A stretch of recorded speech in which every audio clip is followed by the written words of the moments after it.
नमस्कार. आज आपण 2026चा चौथी स्कॉलरशिपचा पेपर कशा प्रकारे आला होता, त्यामध्ये मराठी म्हणजे भाषा व गणित या प्रश्नपत्रिकेमध्ये कशा प्रकारे प्रश्न तयार केले गेले होते, मराठी विषयामध्ये ग्रामर कोणत्या, व्याकरण कोणत्या प्रकारचं विचारलं गेलं होतं, हे सर्व आपण पाहणार आहोत. म्हणजे 2027च्या पेपरची तयारी करण्यासाठी आपल्याला 2026च्या पेपरच्या प्रश्नपत्रिकेचं विश्लेषण करणं, त्याच्यामधले प्रश्न पाहणं हे खूप गरजेचं आहे. मग आज आपण 2026च्या चौथीच्या स्कॉलरशिप पेपरमध्ये जे प्रश्न आले होते फक्त मराठी विषयाचे आपण आज पाहणार आहोत. नंतर आपण गणित, इंग्रजी आणि बुद्धिमत्ता या प्रश्नांकडे जाणार आहोत. मग मराठी विषयामध्ये प्रश्न विचारताना या पेपरमध्ये कोणकोणत्या गोष्टी मुलांकडून मुलांना येणे, मुलांना त्या माहीत असणे अपेक्षित आहे आणि त्यानुसार कसे प्रश्न विचारले गेले आहेत, प्रश्नांची डेप्थ काय होती, प्रश्नांची डिफिकल्टी लेवल काय होती, इझी होते का मॉडरेट होते, ते मुलांना आपण किती प्रकारे कशा प्रकारे आपण शिकवू शकतो आणि मुलांना शिकवत असताना प्रश्न तयार होताना, प्रश्न तयार करताना कोणत्या प्रकारची काळजी घ्यायची, या सगळ्या गोष्टी आज आपण पाहणार आहोत. मग त्यासाठी सर्वात महत्त्वाची गोष्ट काय आहे तर 2026च्या प्रश्नपत्रिकेमध्ये आलेले प्रश्न आपल्याला पाहावे लागतील. आज आपण तेच पाहणार आहोत. तर आजच्या व्हिडिओमध्ये आपण फक्त प्रश्नांची लेवल, प्रश्नांची मांडणी कशी आहे, सिलेबसचा वापर करून प्रश्न कसे तयार केले एवढंच पाहणार आहोत. उत्तर सध्या आपल्याला अपेक्षित नाही आहेत, कारण आपण अजून त्या स्कॉलरशिपच्या सिलेबसकडे गेलेलो नाही आहे, सिलेबस शिकलेलो नाही आहे.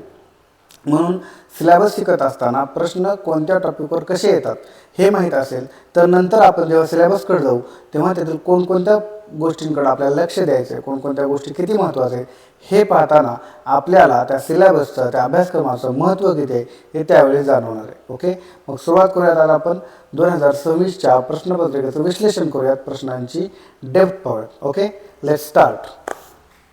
बघा, आपल्याकडे हा 2026चा पेपर आहे.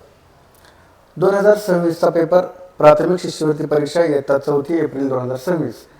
शासनाने पहिल्यांदाच 2026मध्ये चौथीच्या स्कॉलरशिप परीक्षेला सुरुवात केलेली आहे, म्हणून हा पहिलाच पेपर आहे आणि याचाच आधार घेऊन आपल्याला काय करायचं आहे, पुढच्या वर्षीच्या परीक्षेची तयारी करायची. मग बघा, हा ए सेट आहे, असे तुम्हाला वेगवेगळे 4 सेट असतात, ABCD. मग त्यामध्ये ए सेटमध्ये पहिले जे 25 प्रश्न आहेत इथं लिहिलेले आहे, बघा सूचना दिलेली आहे तुम्हाला की 1 ते 25 पर्यंतचे जे प्रश्न आहेत ते मराठी विषयाचे आहेत आणि 26 ते 75 मधले प्रश्न आहेत तर ते गणित विषयाचे. ओके, मग तुम्हाला सांगितलेले आहे की याला किती वेळ असतो, तर सर्वांना माहिती आहे 1.5 तास वेळ असतो, म्हणजेच 90 मिनिटांचा वेळ असतो. मग पुढं काय, तुम्हाला कशा प्रकारे गोल वगैरे करायचे, कोणते बरोबर आहेत कोणते चुकीचे आहेत, अशा प्रकारचे ग्राह्य धरले जात नाहीत. अशा प्रकारे तुम्हाला उत्तर बरोबर असेल तर सर्कल व्यवस्थित करायचं, ह्या सगळ्या इन्स्ट्रक्शन पहिल्या पेजवर दिलेल्या असतात. हे झालं पेपरचं पहिलं पेज. यानंतर काय केलेलं असतं बघा, विभाग 1 तुमचा काय, विभाग 1 मध्ये काय केलेलं आहे, मराठी विषय, मराठी विषयाचे प्रश्न आहेत, 1 ते 25 पर्यंतचे प्रश्न आहेत. मग आता आपण सुरुवात करूयात, कशा प्रकारे प्रश्न तयार केलेले आहेत, कशा प्रकारे प्रश्न या स्कॉलरशिपच्या परीक्षेमध्ये विचारले. ओके, तर बघा पहिला प्रश्न काय, खालील वाक्यातील उद्देश भाग ओळखा. आता उद्देश भाग ओळखा म्हणजे काय, तर तुम्हाला वाक्याचा प्रकार, वाक्याचे भाग, वाक्यामध्ये वाक्याला कोणकोणत्या भागामध्ये विभागलेलं असतं, उद्देश काय आहे, विधेय काय आहे, या गोष्टीचं नॉलेज असणं त्यांना अपेक्षित आहे. म्हणून तुम्हाला प्रश्न काय आहे हे आपण बघणार नाही, फक्त काय बघतोय आपण, टॉपिक काय आहे. म्हणजे उद्देश विचारले, यावेळेस विधेय विचारतील किंवा याच्यावर दुसरा प्रश्न देतील. म्हणजे मराठी व्याकरणाचा अभ्यास करताना विधेय, उद्देश हे किंवा त्याचे प्रकार हे आपल्याला माहीत असणं गरजेचं आहे. त्यानंतर दुसरा प्रश्न करता आपण, खालील वाक्यातील अधोरेखित शब्दाचे योग्य अर्थ ओळखा. तर योग्य अर्थ ओळखा म्हणजे काय, जर आपण पहिला शब्द पाहिला, माळा आवरताना आईला खूप साऱ्या माळा सापडल्या, याचा अर्थ काय, याच्यामध्ये 2 वेळेस शब्द माळा आलेला आहे. मग आपल्याला माहीत असतं की एकाच शब्दाचे अनेक अर्थ निघतात. मग तसे अनेक शब्द कोणकोणते आहेत तर त्याचाही अभ्यास आपल्याला करायचा आहे. याचा अभ्यास केला आपण तर तुम्हाला प्रश्नपत्रिका सोडवताना सोपं जाणार आहे. मग माळा आवरताना आईला खूप साऱ्या माळा सापडल्या, तर माळा या शब्दाचा अर्थासाठी तुम्हाला 4 पर्याय दिले आहेत. पहिला पर्याय, घराचा वरचा भाग, गळ्यातील दागिना, रान का शेतजमीन. मग हे तुम्हाला ठरवायचं की नेमकं काय आवरताना, तर माळा आवरताना. माळा म्हणजे काय आपल्याला माहीत असतं की बाबा, आता उत्तर आपल्याकडे जायचं नाही पण थोडक्यात आले तर सांगतो की बाबा घराचा वरचा भाग म्हणजे आपण जो म्हणतो माळ्यावरती काहीतरी ठेवलेलं आहे, तर त्या प्रकारे हा प्रश्न विचारलेला आहे. सोपा प्रश्न आहे, आपला हे यायला पाहिजे, म्हणजे अशा प्रकारे हे प्रश्न तयार होणार आहे. पुढचा प्रश्न काय, तर प्रत्यय घटित शब्द विचारला आहे, म्हणजे तुम्हाला प्रत्यय यायला पाहिजे, उपसर्ग यायला पाहिजे. या गोष्टीचा अभ्यास आपल्याला काय करायचा आहे 2027च्या पेपरसाठी करायचा आहे. त्यानंतर चौथा प्रश्न काय, शब्दकोशातील क्रमानुसार काय काय विचारलं तुम्हाला. एकूण उजवीकडून तिसरा शब्द, आता उजवी बाजू डावी बाजू हे समजलं पाहिजे आपल्याला, किंवा आपण उजव्या बाजूला आहे, आपल्या या साईडला उजवी शब्द आहे, उजवी बाजू झाली, या साईडला डावी बाजू झाली, आपण क्रमाने लावले तर इकडून येणारा तिसरा शब्द कोणता आहे. म्हणजे हे शिकत असताना तुम्हाला जसं इंग्लिशमध्ये अल्फाबेटिकल ऑर्डर असते, ते शब्द अल्फाबेटिकली लावल्यानंतर, म्हणजेच शब्दकोशातील क्रमानुसार लावल्यानंतर तुम्हाला त्याच्यामधील पहिला दुसरा तिसरा नाही, तर उजवीकडून पहिला दुसरा तिसरा किंवा डावीकडून पहिला दुसरा तिसरा हे सर्व विचारू शकतात. याची आपली तयारी असली पाहिजे. त्यानंतर चौथा प्रश्न काय, की खालीलपैकी व्यक्ती आणि किताब, म्हणजे त्यांना आपण जे टोपण नाव म्हणतो आपण, त्याप्रकारे त्यांनी कोणती जोडी चुकीची आहे विचार. मग हे आपल्याला सर्व त्या गोष्टी पुस्तकामध्ये दिल्या असतील, त्या पाठ करावं लागतील, की बाबा महात्मा फुले असतील, महात्मा गांधी असतील, त्यांना दिलेले टोपण नाव हे सर्वांच्या माहीत पाहिजेत. त्यानंतर सुभाषचंद्र बोस यांना काय म्हणायचे, किंवा सरदार वल्लभभाई पटेल, म्हणजे वल्लभभाईच्या अगोदर कोणता शब्द लावतो तर सरदार. या अशा सगळ्या गोष्टींचा आपल्याला अभ्यास करायचा आहे. ओके. त्यानंतर पुढचा प्रश्न बघा काय, 6वा प्रश्न, तर वाक्यातील क्रियापद ओळखा. म्हणजे तुम्हाला जो व्याकरणाचा महत्त्वाचा पार्ट आहे, कोणता पार्ट आहे तर नाम, सर्वनाम, विशेषण, क्रियापद हे कशामध्ये येतं तर तुमच्या शब्दांच्या जाती, 8 जाती आहेत, त्या सर्वांचा अभ्यास करणं आपलं गरजेचं आहे. जर यावर्षी त्यांनी क्रियापद विचारले तर पुढच्या वर्षी नाम विचारतील, सर्वनाम विचारतील, विशेषण विचारतील, काहीही विचारू शकतात. म्हणजे आपल्याला अभ्यास करताना वाक्याचा अभ्यास करायचा, त्या वाक्यामध्ये असणाऱ्या प्रत्येक गोष्टीचा अभ्यास करायचा. ओके. त्यानंतर पुढचा प्रश्न आहे जोड शब्द नसलेला शब्द. जसं की जोड शब्द आपण पाठ करतो बऱ्याच वेळा, मग त्यामध्ये कोणकोणत्या काही वेगळेच प्रश्न आपल्याला समोर दिसतात. मग थोडा जर तिथं लॉजिकल गेस करायचा आहे, की जे आपल्या पुस्तकामध्ये कधी कधी शब्द नसतात, पण तुम्हाला तिथं थोडं वाचून समजतं की बाबा हा शब्द असेल की नसेल. ओके. त्यानंतर विरुद्धार्थाच्या शब्दांची जोडी, फिक्स पॅटर्न असतो. विरुद्धार्थी समानार्थी शब्द विचारल्याशिवाय मराठी विषयाची प्रश्नपत्रिका कंप्लीटच होऊ शकत नाही. मराठीचे प्रश्न मराठी विषयामध्ये विरुद्धार्थी शब्द जेवढे पुस्तकामध्ये दिले असतील तेवढे पाठ करणे, प्लस जे आपल्याला इतर पुस्तकांमधून, इतर वाचनातून आपल्याला कानावर पडतात तेही लक्षात ठेवणं गरजेचं आहे. कारण आपण जे प्रश्न वाचतो तेच प्रश्न येतील असं काही गॅरंटी नसते, पण तिथं तुम्हाला ऑप्शन्स एलिमिनेट करून ते सोडवता येऊ शकतात. म्हणजे विरुद्धार्थी शब्द हा सुद्धा पाठ आपल्याला महत्त्वाचा झाला. त्यानंतर नामांची संख्या किती. मी आता सांगितलं शब्दांच्या जातीमध्ये तुम्हाला नाम, सर्वनाम, विशेषण, क्रियापद तुम्हाला विचारणार म्हणजे विचारणार. तर ह्या प्रश्नात तर डायरेक्ट विचारले किती नामे आलेली आहेत, किती नाम आहेत, म्हणजे 1 आहे का, 2 आहे का, 3 आहे, किती प्रकारचे आहे. मग त्यासाठी तुम्हाला नामांचे प्रकार माहीत पाहिजे, नाम म्हणजे काय माहीत पाहिजे, नाम कसे ओळखायचे माहीत पाहिजे. ह्या सर्व गोष्टींचा अभ्यास आपल्याला करावा लागणार आहे. प्रश्नात काय आहे, कसं आहे, त्यानंतर आपण सोडूयात. हे सगळं शिकवल्यानंतर पण अगोदर आपल्याला बघायचं की विचारणार काय काय, कशा प्रकारे प्रश्न विचारणार आहेत. त्यानंतर 10वा प्रश्न काय, एकवचन अनेक वचन. पुन्हा एकदा फिक्स पॅटर्नमधला क्वेश्चन आहे की नाम, सर्वनाम विचारल्याशिवाय प्रश्नपत्रिका पूर्ण होऊ शकत नाही. विरुद्धार्थी शब्द विचारल्याशिवाय प्रश्नपत्रिका पूर्ण होऊ शकत नाही. एकवचन अनेक वचन विचारल्याशिवाय पूर्ण होऊ शकत नाही, हे येणारच आहे. त्यानंतर काही शब्दांपासून तुम्हाला एक अक्षरांपासून एक शब्द बनवायचा आहे. जसं की काय म्हणते बघा, ज, प, व, क, मा, न या अक्षरापासून तयार होणाऱ्या अर्थपूर्ण शब्दातील कोणत्या क्रमांकाचे अक्षरे.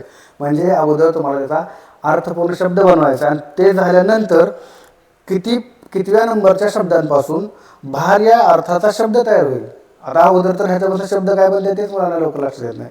मग थोडं तुमचं जजमेंट लावायचं आहे, थोडं तुमचं डोकं लावायचं आहे, थोडं वाचन चांगलं असेल तर मग लगेच लक्षात येईल की बाबा ज, प, व, क, मा, न. आता काय शक्यतो काय करायचं, सलग असणारे शब्द कधीच त्यांचा शब्द तयार होत नाही. 1-2 सोडून शब्द मिळून बघायचे आणि काय तयार होऊ शकतं का बघायचं. तर आता ओळखलेले शब्द आता ज, व आणि शेवटी मा असं जर बघितलं तर व, ज, न, मा, प, क म्हणजे काय शब्द तयार झाला, वजन मापक. मग जर पाहिलं तर व, ज, न, पहिला व, दुसरा ज, तिसरा न. मग वजनला समानार्थी शब्द काय, भार. म्हणजे कितव्या शब्दांपासून तयार झाला, पहिला, दुसरा आणि तिसरा. मग अशा प्रकारचा प्रश्न यावर्षी सुद्धा आपल्याला येऊ शकतो, ते लक्षात ठेवा.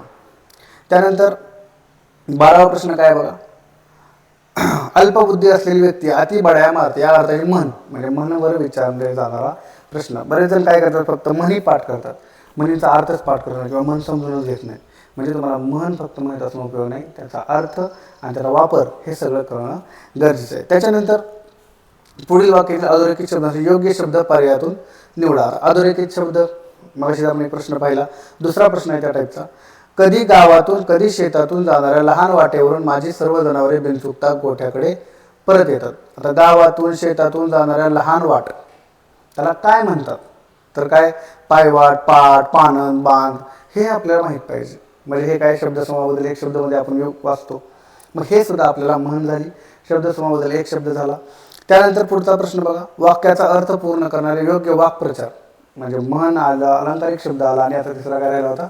वाक्प्रचार. त्याच्यावर एक प्रश्न आलेला आहे. मग अपघातग्रस्त वाहनातील सर्व लोक सुखरूप असल्याचे समजतात, सर्वांना डॅश. मग बऱ्याच वेळा एखादा वाक्प्रचार आपल्याला आठवतच नाही. आठवत नसताना सुद्धा पर्यायामधून कसं आपल्याला शोधायचे, पर्यायामधून आपण वाक्याच्या अर्थानुसार कुठला वाक्प्रचार तिथं वापरू शकतो हे आपल्याला तिथं लक्षात द्यायला पाहिजे. मला अपघातग्रस्त वाहनातील सर्व लोक सुखरूप असल्याचे समजतात, सर्वांचा चेहरा कसानुसा होणे असं होईल का? जीव भांड्यात पडेल होईल का? हिरमोड होणे होईल का? थरकाप होणे होईल का? आता वाक्याचा अर्थ पॉझिटिव्ह आहे का निगेटिव्ह आहे ते ठरवून या चारपैकी अतियोग्य कोणता पर्याय ते तुम्हाला पाहायचं. ओके, तर काय झाले? अपघातग्रस्त वाहनातील सर्व लोक सुखरूप असल्याचे. आता चांगली गोष्ट आहे. मग चांगली गोष्ट आहे म्हणल्यावर हिरमोड होईल का? त्यानंतर जीव भांड्यात पडेल का? चेहरा कसानुसा होईल का? का थरकाप होईल का? ह्या चारीपैकी पर्याय आपल्याला चारी पण वाटत नाही येणार नाही म्हणून. मग ह्याच्यापैकी अतियोग्य पर्याय कुठला? अतियोग्य नसणारा किंवा चुकीचा पर्याय कोणता अगोदर काढून टाकायचा? हिरमोड होणे अगोदर काढून टाका. का? कारण चांगली गोष्ट झालेली, बरोबर. त्यानंतर थरकाप होणे, चेहरा कसानुसा होणे हा तर ऑप्शन येणार नाही. म्हणजे पहिले दोन ऑप्शन तुमचे एलिमिनेट झाले. सॉरी, पहिला आणि तिसरा. आता राहिला कुठला? जीव भांड्यात पडणे आणि थरकाप होणे. पहिली गोष्ट तर जीव भांड्यात कधी पडतो की तुम्हाला काहीतरी द्विधा मनस्थिती असेल तेव्हा. आता अपघातातून वाचलेत लोक, सुखरूप आहे ठीक आहे, पण अपघात झालेला आहे. मग त्यावेळेस भीतीचं वातावरण असतं. जरी ते सुखरूप असले तरी तुमच्या मनामध्ये असलेली भीती अजूनही ती कायम असते. म्हणजे काय तुमचा सर्वांचा थरकाप उडत असतो. ओके, अशा प्रकारे तुम्ही लॉजिक वगैरे लावून थोडा प्रश्न वाचून 2-3 वेळा, पण ह्याच्यासाठी खूप स्पीड लागतो. आणि चौथीच्या विद्यार्थ्यांकडून म्हणजे जे आता नुकतेच पहिली दुसरी तिसरीतून बाहेर पडत आहेत आणि चौथीला कुठेतरी काहीतरी आता नवीन शिकायला मिळाला, तोपर्यंत तुम्हाला ह्या सगळ्या गोष्टींची सवय व्हायला पाहिजे. म्हणजे स्कॉलरशिपचा पेपर एवढा सोपा नसणार आहे. त्यानंतर पुढं काय 15 ते 17 यामध्ये एक उतारा दिलेला असणार आहे. उतारा छोटा असतो पण त्यामध्ये विचारलेले प्रश्न बघा. त्यामध्ये आता हे उतारा सोडवायचे काही गोष्टी ट्रिक्स आहेत, काही गोष्टी तुम्हाला समजल्या पाहिजेत की उतारा सोडताना अगोदर तुम्ही प्रश्न वाचणं गरजेचं आहे. आता काही जण म्हणतील की सर उतारा अगोदर वाचायचा आणि नंतर प्रश्न वाचले तर उत्तर लगेच सापडेल. नाही, म्हणजे माझ्या मते काय, जर तुम्ही अगोदर प्रश्न वाचले तर तुम्ही उतारा वाचताना तुम्हाला कोणत्या गोष्टी महत्त्वाच्या आहेत हे कळणार आहेत. तर तुम्ही उतारा वाचत बसला तर तुम्ही निवांत वाचत बसाल, किती वेळ घालवाल, कारण तुम्हाला माहितीच नाही ह्याचं काय महत्त्वाचं आहे.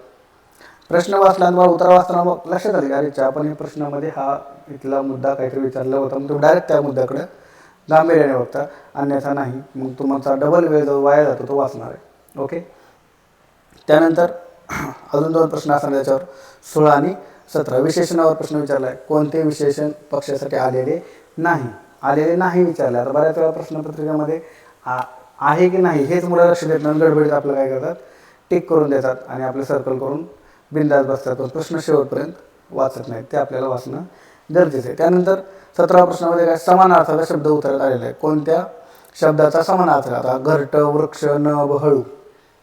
आता ह्याचं वाचन तुम्हाला पाहिजे. मग उतारा वाचत असताना तुम्हाला म्हणलं ना, तुम्हाला अगोदर प्रश्न वाचले तर मग उतारा वाचताना प्रत्येक शब्द महत्त्वाचा वाटतो. मग अगोदर प्रश्न वाचून नंतर उताराकडे जाणं कधीही चांगलं. त्यानंतर उतारा झाल्यानंतर कविता एक असणार आहे. कवितेवर परत तुम्हाला प्रश्न असणार आहेत. 3 प्रश्न, 18 ते 4 प्रश्न आहेत. 3 प्रश्न 18, 19, 20. 3 प्रश्न उतारावर, 3 प्रश्न कवितेवर. मग तुम्हाला ही कविता वाचायची. कवितेवर तुम्हाला अशा वेगवेगळ्या कविता वाचून तुम्हाला त्याच्यावर प्रश्न सोडवायची प्रॅक्टिस असली पाहिजे. त्यानंतर हा एक दरवर्षीचा प्रश्न आहे. 5वी स्कॉलरशिपमध्ये पण विचारला जायचा की बाबा इथं प्रॉपर एक शब्द लावून प्रत्येक 4 वेगवेगळे शब्द कोणते येतील, तर तुम्हाला हे वाचून एक शब्द ठेवायचा इथं. आणि शक्यतो असे प्रश्न काय करायचे, शेवटून ट्राय करायचे. म्हणजे अगोदर 4था ठेवून बघायचा, नंतर 3रा, परत 2रा, कारण त्यांनी वेळ आपला घालवण्यासाठी हा प्रश्न दिलेला असतो. मग ट्राय करायचं की आपला इथं वेळ वाया जाऊ नये. मग त्यासाठी काय तर अगोदर 4था, नंतर 3रा आणि 2रा ह्या पर्यायामधले शब्द टाकून बघायचे. ओके, त्यानंतर समूहदर्शक शब्द हा पण आपल्या सिलेबसचाच पार्ट आहे. थवा, कळप, काफिला, तांडा हे पुस्तकामध्ये जनरल दिले. सोपा प्रश्न होता त्या मानाने की अडकलेल्या लोकांचा घेऊन जहाजांचा काय असेल, थवा असेल का, कळप असेल, काफिला असेल का, तांडा असेल. तर हे ज्याला सिंपल रिडिंग करत असेल, माहीत असेल ते सोडू शकतो. त्यानंतर रिकाम्या जागी योग्य अलंकारिक शब्द, पुन्हा आला अलंकारिक शब्द, म्हणजे आपल्या सिलेबसमध्ये जे मुद्दे दिलेले आहेत त्याच्यावर प्रत्येकावर प्रश्न येणारच आहे. कोणताही आपण एखादा पार्ट स्किप करू शकत नाही. ओके, मग अलंकारिक शब्द आला. 23वा प्रश्न आहे, काशीनाथच्या जुनाट दुखवण्यावर वैदुंब्यानी डॅश औषध शोधले. मग उपयोगी, महाग, रामबाण, जुने. आता उपयोगी शब्द पण आपल्याला वाटतो की हा बरोबर आहे, पण इथं काय म्हणते, अलंकारिक शब्द लिहा. मग जर वाचला असेल तर रामबाण औषध आहे वगैरे ते माहीत असतं, असेल तर आपण नंतरच्या व्हिडिओमध्ये सगळ्या गोष्टी या शिकवणार आहोत. आणि शेवटचे 2 प्रश्न जे विचारले गेलेले आहेत, काय दिलेल्या वाक्यातील काळ ओळखून, महत्त्वाचा प्रश्नच राहिला होता. काळाचे प्रकार माहिती आहेत तुम्हाला, वर्तमान, भूतकाळ, भविष्यकाळ. त्याच्यावर कुठल्याही एकावर तुम्हाला प्रश्न विचारला जाऊ शकतो. काय म्हणते, काळ ओळखून सशांना पाहून गुंजा आपले गाल फुगवतील. आता फुगवतील म्हटल्यानंतर ह्याला समानार्थी असणारं वाक्य खाली कोणतं आलेलं त्याच काळातलं पाहिजे. मग ते भविष्यकाळ आहे की भूतकाळ आहे ते समजून तुम्हाला हे वाक्य निवडायचं आहे. त्यानंतर एकूण किती विरामचिन्ह आहेत, पुन्हा एकदा तोच विरामचिन्ह आपल्याला सिलेबसमध्ये आहेत. स्वल्पविराम, पूर्णविराम, त्यानंतर उद्गारवाचक चिन्ह, एकेरी अवतरण चिन्ह, दुहेरी अवतरण चिन्ह, या सगळ्यांचा अभ्यास आपल्याला करायचा आहे. मग अशा प्रकारे जेव्हा 2026ची प्रश्नपत्रिका आपण पाहिल्यानंतर लक्षात येतं की प्रश्नपत्रिकेची किंवा प्रश्न विचारण्याची लेवल सोपी नाही आहे. म्हणजे असं नाही किंवा पहिल्या वेळेस पेपर काढतोय आपण, 4थीचे विद्यार्थी आहेत, लहान आहेत, ते आत्ता कुठं त्यांना व्यवस्थित ते शिकण्याच्या लेवलमध्ये आलेले आहेत, आत्ता शिकताना स्किल डेव्हलप होत आहेत, आणि त्या मुलांना कसे असे प्रश्न विचारावे नाही. प्रश्नांची लेवल चांगली आहे. प्रश्नांचा जो व्यवस्थित अभ्यास करेल, जो सिलेबसचा चांगला अभ्यास करेल त्यालाच मार्क पडणार आहेत. त्यामुळं कोणत्याही प्रकारे आपण कुठल्याही टॉपिकला स्किप करू शकत नाही. सर्व विषयांना समान व्हॅल्यू देऊन, समान वेळ देऊन आपल्याला त्याचा अभ्यास करायचा आहे, आणि मगच 2027चा शिष्यवृत्ती परीक्षेचा पेपर आपल्याला सोपा जाणार आहे. हे आपण आज मराठीचं पाहिलेलं आहे. याच्यानंतरच्या व्हिडिओमध्ये आपण गणिताचं पाहूयात. त्याच्यानंतर आपण इंग्रजी आणि बुद्धिमत्ता क्रमाक्रमाने आपण अगोदर सिलेबस काय आहे, त्यानंतर त्याच्यावर विचारलेले प्रश्न काय आहेत हे पाहूयात, आणि मग नंतर प्रत्येक गोष्टीचा अभ्यास आपण हळूहळू काय करूयात, चालू करूयात. आणि महत्त्वाच्या गोष्टी आपण ह्या व्हिडिओ लेक्चरमधून आपल्यापर्यंत पोहोचवणार आहोत, जेणेकरून मुलांना यावर्षीचा 2027चा पेपर खूप सोपा जावा. त्यासाठी आपण याच चॅनलवरती अनेक व्हिडिओज आपल्यासाठी उपलब्ध करणार आहोत. Okay, thank you very much. Stay tune, follow करा, सबस्क्राईब करा, नोटिफिकेशन आपल्याला पुढच्या लेक्चरची येईल त्यावेळेस आपण जॉईन हो. Okay, thank you.